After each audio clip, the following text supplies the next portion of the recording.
नमस्कार। सबसे बड़ा सवाल देख रहे हैं आप, मैं हूं आपके साथ पूजा। मोदी सरकार ने भ्रष्टाचार पर नकेल कसने वाला ऐसा दांव चला है जिससे विपक्ष की राजनीति में भूचाल आ गया है। प्रधानमंत्री, मुख्यमंत्री और मंत्रियों के आरोप मात्र पर 30 दिन की जेल के बाद इस्तीफा देने वाले बिल को लेकर विपक्ष की एकजुटता बिखरती नजर आ रही है। टीएमसी और सपा ने साफ कह दिया है कि वो संयुक्त जांच समिति यानी कि जेपीसी में शामिल नहीं होंगे। जेपीसी को तमाशा बताया गया तो वहीं साथ ही अब आम आदमी पार्टी ने भी यही रुख अपनाते हुए किनारा कर लिया है। यानी विपक्ष की तीन बड़ी पार्टियां तृणमूल कांग्रेस, समाजवादी पार्टी और आम आदमी पार्टी इस बिल पर कांग्रेस को अकेला छोड़ गई है। अब सपा, टीएमसी और आम आदमी पार्टी के रुख के बाद कांग्रेस पर जेपीसी के बहिष्कार का दबाव पड़ गया है। तो सवाल यह है कि अब क्या करेगी कांग्रेस पार्टी? क्या कांग्रेस विपक्ष की एकता के नाम पर झुक जाएगी? क्या मोदी के बिल से पूरा विपक्ष तितर बितर हो जाएगा? आज इसी सवाल पे चर्चा करेंगे। चर्चा के लिए मेरे स्टूडियो में मौजूद हैं कैपिटल टीवी के editor in chief doctor Manish Kumar. Doctor साहब, बहुत बहुत स्वागत है आपका। धन्यवाद। कांग्रेस का स्टैंड क्या होगा वो आपसे समझेंगे, लेकिन ये आम आदमी पार्टी, समाजवादी पार्टी, टीएमसी क्यों जेपीसी का विरोध कर रही है? देखिए, ये बेशर्मी की इंतहा है। इतने घिनौने और घटिया किस्म के लोग राजनीति में आ गए कि सरकार को इस तरह का बिल लेकर के आना पड़ रहा है। यही शर्मनाक है जी। यही अपने आप में शर्मनाक है कि आपको इस तरह का बिल लेकर के आना पड़ रहा है कि अगर तुमको जेल हो गया, 30 दिन में बेल नहीं मिला, तो आपको इस्तीफा देना होगा। और ये बेशर्म लोग कह रहे हैं कि नहीं, ऐसा कानून नहीं बनेगा। हाँ। मतलब आप ये कह रहे हो कि कोई मंत्री रेप करे, बलात्कार करे और उसको जेल में डाल दिया जाए, उसको इस्तीफा देने की आवश्यकता नहीं है।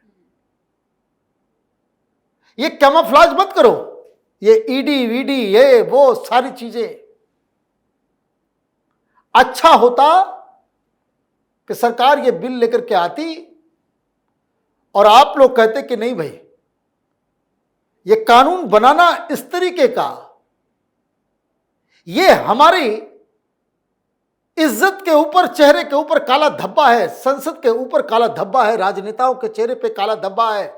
हम एक मौखिक रेजोल्यूशन पास करते हैं कि तमाम पॉलिटिकल पार्टीज जो कोई हिंदुस्तान में ऑपरेट कर रही है, किसी के ऊपर आरोप लगा, अगर जेल गया तो 30 दिन क्या, जेल जाने से पहले वो इस्तीफा दे देगा।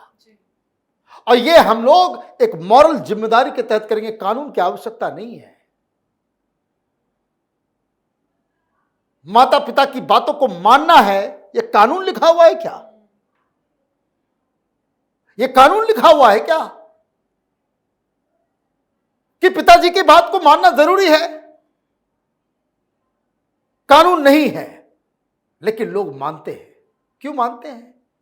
यही एथिक्स, यही वैल्यू, यही संस्कार कहलाता है। ये संस्कारहीन लोग ये पार्लियामेंट के अंदर बैठ गए हैं सब। देखिए इस नटवर लाल को, फ्रॉडेस्ट ऑफ ऑल फ्रॉड्स केजरीवाल।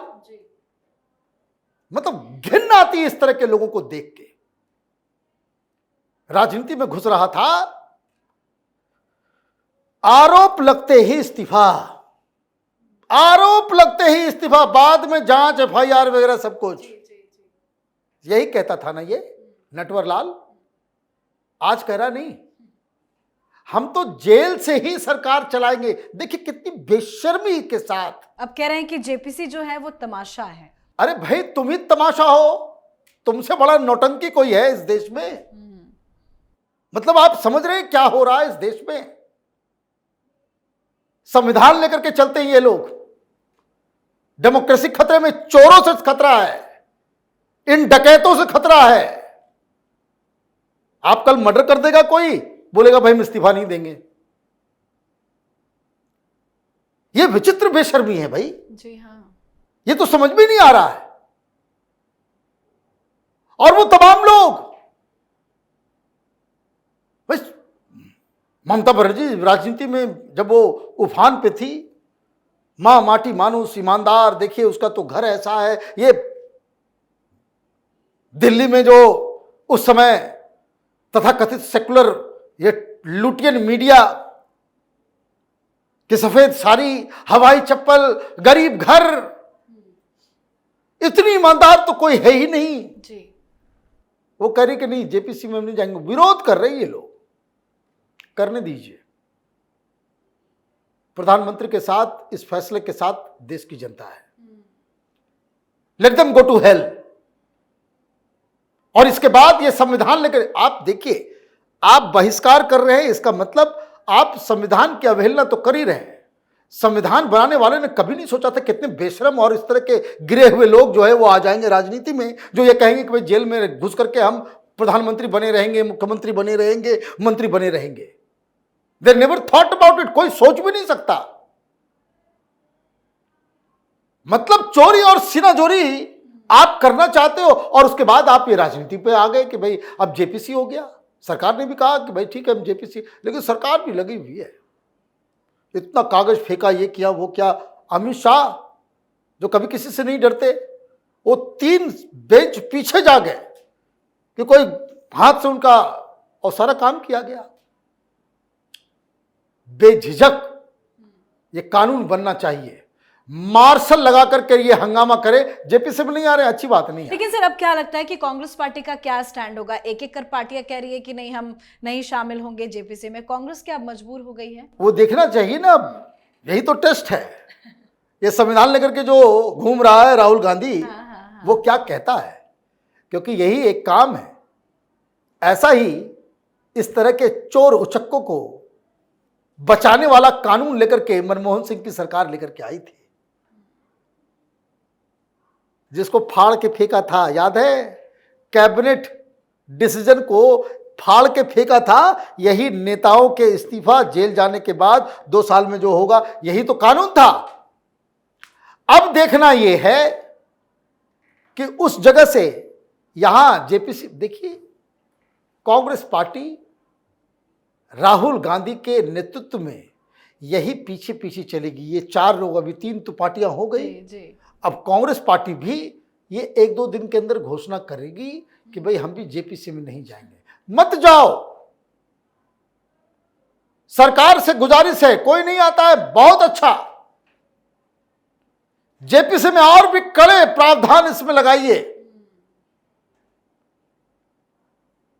भाई आम आदमी के लिए अलग कानून और नेताओं के लिए अलग कानून, ये देश बर्दाश्त नहीं करेगा। और उसके बाद आप ये काम करें कि जैसे ही जेपीसी का ये होता है, अगले सेशन में लेकर के आइए, इसको पास कराइए। हाँ। और ऐसे ही विरोध करता है, उद्दंडता करता है, उठा करके सबको बाहर सीआईएसएफ से उठवा के भेज दीजिए। ये लोग संसद में घुसने लायक लोग नहीं है। इन लोगों ने मर्यादा को इस तरीके से तार तार किया है, इस तरीके से तार तार किया है। जी।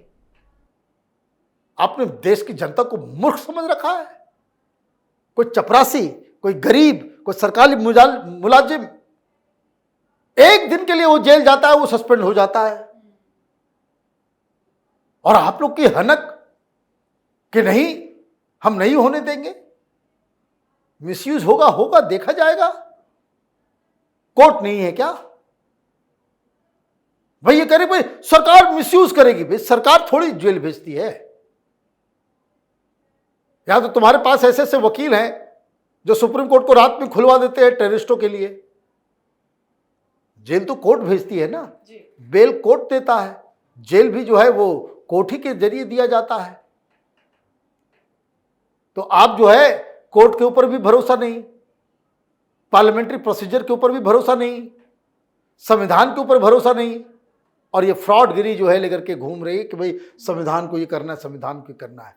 बिल्कुल सरकार को 1 इंच भी इस मसले में पीछे नहीं हटना चाहिए, क्योंकि देश की जनता इस फैसले के साथ खड़ी है। बिल्कुल, बहुत बहुत धन्यवाद सर समझाने के लिए। धन्यवाद। तो मोदी सरकार ने ऐसा दाव चला है कि पूरा विपक्ष हिल गया है। प्रधानमंत्री, मुख्यमंत्री और मंत्रियों को अगर आरोप के चलते 30 दिन जेल में रहना पड़े तो 31वें दिन उनका पद स्वतः खत्म मान लिया जाएगा। इस संविधान संशोधन ने विपक्ष को जोरदार झटका दिया है। विपक्ष की एकता पर भी अब सवाल खड़े होने लगे हैं। वैसे टीएमसी के बहिष्कार की उम्मीद तो थी, लेकिन सपा के इस फैसले ने विपक्षी एकता के हित में कांग्रेस पर भी ऐसा ही नहीं करने का दबाव बढ़ा दिया है। अब कांग्रेस के नेता भी पार्टी के अंतिम रुख को लेकर अनिश्चित है। वो सोच रहे हैं कि क्या एकजुटता की आखिर नेतृत्व को अपना रुख बदलने पर मजबूर होना पड़ेगा। अब देखना होगा कि कांग्रेस पार्टी का क्या स्टैंड होता है। कुल मिलाकर कांग्रेस पार्टी बुरी फंस गई है। तो आपकी क्या राय है, कमेंट करके लिखिएगा। देखते रहिए कैपिटल टीवी। नमस्कार।